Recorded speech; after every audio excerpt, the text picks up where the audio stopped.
En esta clase vamos a crear los algoritmos que nos permitan calcular de forma numérica o simbólica la cinemática directa de nuestro robot paralelo. Primero tenemos que crear aquellas funciones que nos den como valor de regreso una matriz de transformación homogénea con la posición del centro del marco de referencia inercial o centro de la base hacia la conexión con la primera articulación.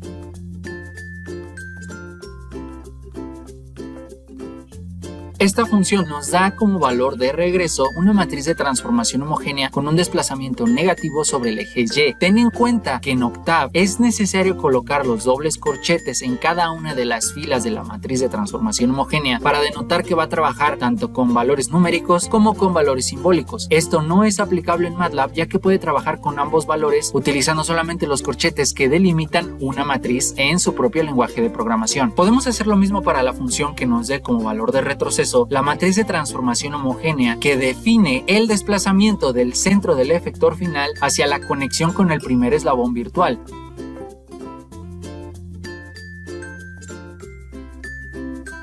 Recuerda que esta función también va a ser evaluada de forma numérica o simbólica, por lo que conservamos los dobles corchetes en la matriz de transformación homogénea. Ahora vamos a crear la función que nos permite calcular la separación angular entre cada una de las articulaciones en función del número de estas.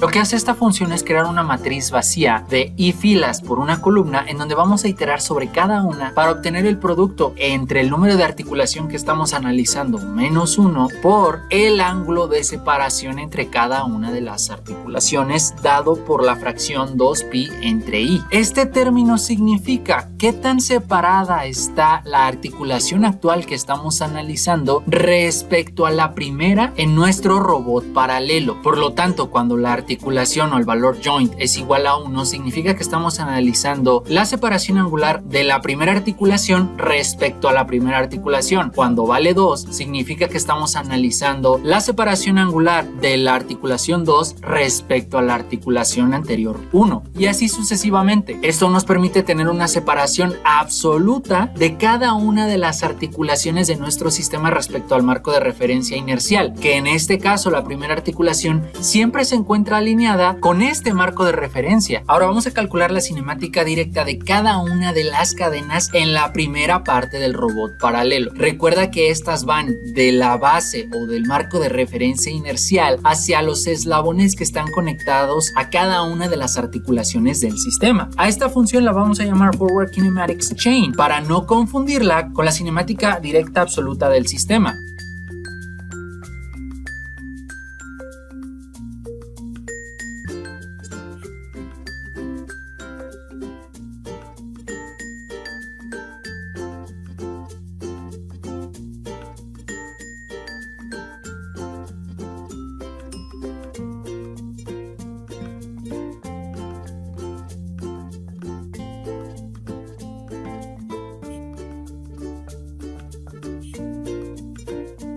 Para que la función trabaje de manera correcta necesitamos mandarle 5 argumentos. El primero hace referencia al número de articulaciones del sistema. El segundo es la separación que hay entre el centro de la base del robot y la primera articulación. El segundo es la longitud de los eslabones acoplados a cada una de las articulaciones. Recuerda que al ser un robot paralelo, esta longitud es la misma para cada uno de estos elementos. Posteriormente le mandamos el argumento P, que es el valor o la distancia que hay entre el centro del efector final hacia la conexión con el eslabón virtual. Por último, tenemos que mandarle la posición de cada una de las articulaciones del sistema. Aquí debemos tener mucho cuidado, porque si le decimos a la función que vamos a tener 3 articulaciones, el vector θ debe tener 3 valores dentro de él. De otra forma, el algoritmo no funcionaría. Este algoritmo consta de una matriz de transformación homogénea multidimensional. A diferencia de Python, en MATLAB y en Octave no podemos crear listas para almacenar arreglos dentro de ellas. Sin embargo, podemos crear matrices multidimensionales multidimensionales que nos permiten tener más de una matriz en una sola variable sin la necesidad de estar creándolas con algún método muy complejo. Esta matriz de transformación homogénea va a tener las mismas dimensiones, pero solamente tendrá una profundidad igual al número de articulaciones del sistema. Posteriormente tenemos que llamar a la función que nos permite calcular la separación angular entre cada una de las articulaciones, cuyo argumento de entrada es el número de las mismas. También tenemos que crear las matrices constantes que definen la posición de cada uno de los elementos que mencionamos anteriormente. Así podemos comenzar el ciclo iterativo que nos permite calcular la cinemática directa hacia el extremo de cada uno de los eslabones. Primero creamos la matriz de transformación homogénea con la rotación o la separación entre cada una de estas, y también creamos la matriz de transformación homogénea que permite conocer la posición del extremo del eslabón acoplado a la articulación, y al final multiplicamos todas estas matrices y las almacenamos en la matriz multidimensional, respetando el número de filas y el número de columnas, solamente ubicándolas en la profundidad de la matriz multidimensional de acuerdo a la articulación que estemos analizando. Para calcular los centros instantáneos de rotación solamente vamos a tomar los valores recién calculados de las matrices de transformación homogénea de cada eslabón, así como la posición del centro del efector final hacia la conexión de los eslabones virtuales. Y por último vamos a incluir el cálculo de las variables W subíndice I, las cuales son las sumas de las coordenadas de cada una de las matrices con la información de los centros instantáneos de rotación elevados al cuadrado. Esto significa que también debemos crear una matriz de transformación homogénea multidimensional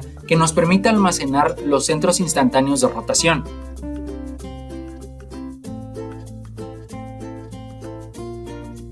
Y ya que las variables W subíndice I dan como resultado un valor escalar cada una, podemos crear un vector unidimensional cuyas filas son iguales al número de articulaciones o centros instantáneos de rotación,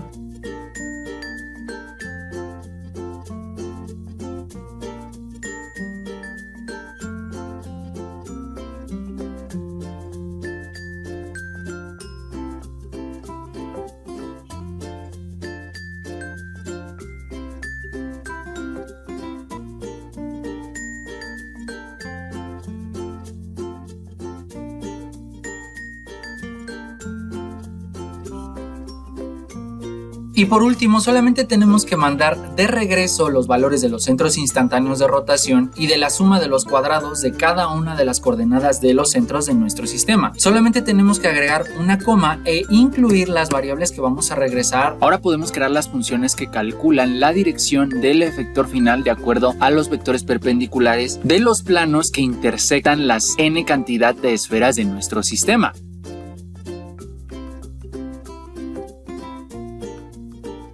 En nuestra función vamos a tener un argumento de entrada al cual va a ser la matriz de centros del sistema. Ya que este algoritmo solamente funciona para un sistema con 3 esferas, no incluimos el número de articulaciones del mismo como argumento de entrada. Primero tenemos que procesar los vectores U y V que indican la dirección de los planos que cortan a las esferas en los puntos donde se encuentra el efector final. Con esto podemos calcular la dirección hacia donde este apunta. Ahora podemos crear la función que nos permita calcular el origen de la recta que intersecta a las esferas y que permite establecer la posición del efector final. Esta función solamente requiere 2 argumentos de entrada, la cual son las matrices de centros instantáneos de rotación y los parámetros constantes W, que son la suma de cada una de las coordenadas de estos centros elevados al cuadrado. Primero creamos una matriz con la diferencia entre cada una de las coordenadas de estos centros. Posteriormente creamos un vector que almacena la diferencia de esta suma de cuadrados de las coordenadas. Y por último solamente multiplicamos la forma inversa de la primera matriz creada por el vector mencionado anteriormente. Ahora crearemos la función que calcula los componentes de la recta en función de la variable independiente z. Esta función requiere 3 argumentos de entrada, los cuales son el origen de la recta, la dirección hacia donde se encuentra el efector final y la variable independiente z. Esta puede ser numérica o simbólica. Utilizaremos la forma simbólica cuando queramos encontrar las raíces de la ecuación de cualquiera de las 3 esferas. En caso contrario, utilizaremos la forma numérica para calcular las coordenadas en X y Y basados en el valor de Z. Ahora podemos construir la función que calcule las raíces de las ecuaciones de las esferas. Recuerda que sin importar cuál sea la esfera, todas deben dar el mismo resultado. Esta función requiere de múltiples argumentos para trabajar. El primero es el número de articulaciones del sistema. Posteriormente, las matrices que contienen los centros instantáneos de rotación, la longitud de los eslabones virtuales y las coordenadas, ya sean numéricas o simbólicas, en X, Y y Z del efector final. Esto nos permite construir una matriz vacía en donde vamos a almacenar cada una de las ecuaciones de las esferas de cada una de las cadenas del sistema. Recuerda que podemos mandar valores simbólicos y numéricos en las coordenadas X, Y, Z. Vamos a probar cada una de las funciones que acabamos de crear para poder calcular la cinemática directa del efector final. Primero calculamos la cinemática directa hacia cada una de las cadenas, estableciendo que tenemos 3 articulaciones y la distancia del marco de referencia inercial a la articulación acoplada con este marco es igual a 0.5. La longitud de los eslabones acoplados a las articulaciones es igual a 1. La longitud del centro del efector final hacia la conexión con el eslabón virtual es de 0.25 y los ángulos todos serán iguales a 0. Con esto podemos calcular la dirección hacia donde se encuentra el efector final. Posteriormente calculamos el origen de la recta que intersecta a las esferas y se dirige hacia el efector final. Y ahora vamos a comenzar a trabajar con las variables simbólicas X, Y, Z. Ya que la variable independiente es Z, vamos a crearlo utilizando el comando sims. Podemos ejecutar la función que nos va a dar como variables de retorno las funciones X y Y en función de Z, valga la redundancia. Y con esto podemos definir las ecuaciones de las esferas, estableciendo que tenemos 3 articulaciones, enviamos la matriz con los centros instantáneos de rotación y el valor de los eslabones virtuales será igual a 1. Lo demás se mantiene como está, ya que lo definimos en pasos anteriores.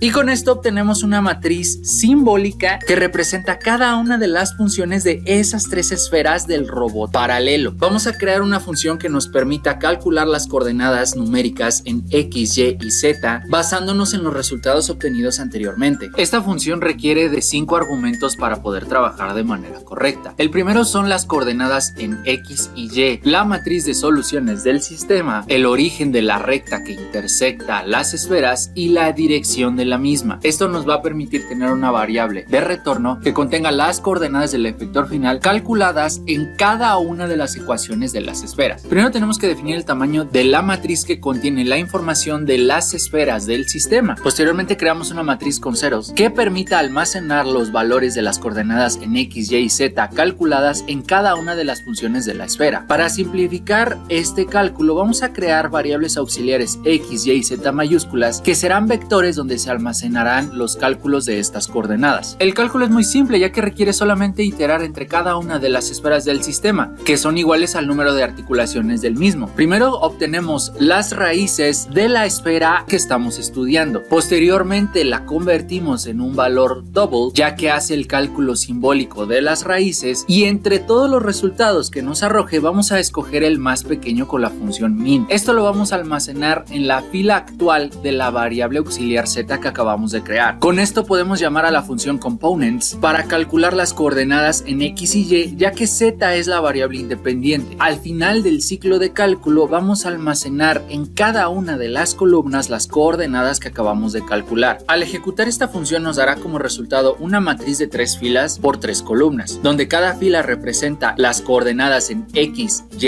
y Z calculadas a partir de cada una de las ecuaciones de las esferas. Con esto tenemos completado el cálculo de la cinemática directa de un robot paralelo. Como ves, no es algo complicado crear el código, solo hay que crear cada una de las funciones que permiten obtener los datos numéricos o simbólicos que nos permitan llegar al resultado deseado. En las siguientes lecciones armaremos un robot en GeoGebra y posteriormente aprenderemos a calcular la cinemática inversa utilizando los conceptos aprendidos durante todas las clases anteriores. Si tienes alguna duda, puedes contactarnos a través de la plataforma, por correo electrónico o en nuestras redes sociales. Mientras tanto, continúa estudiando y nos vemos en la siguiente lección.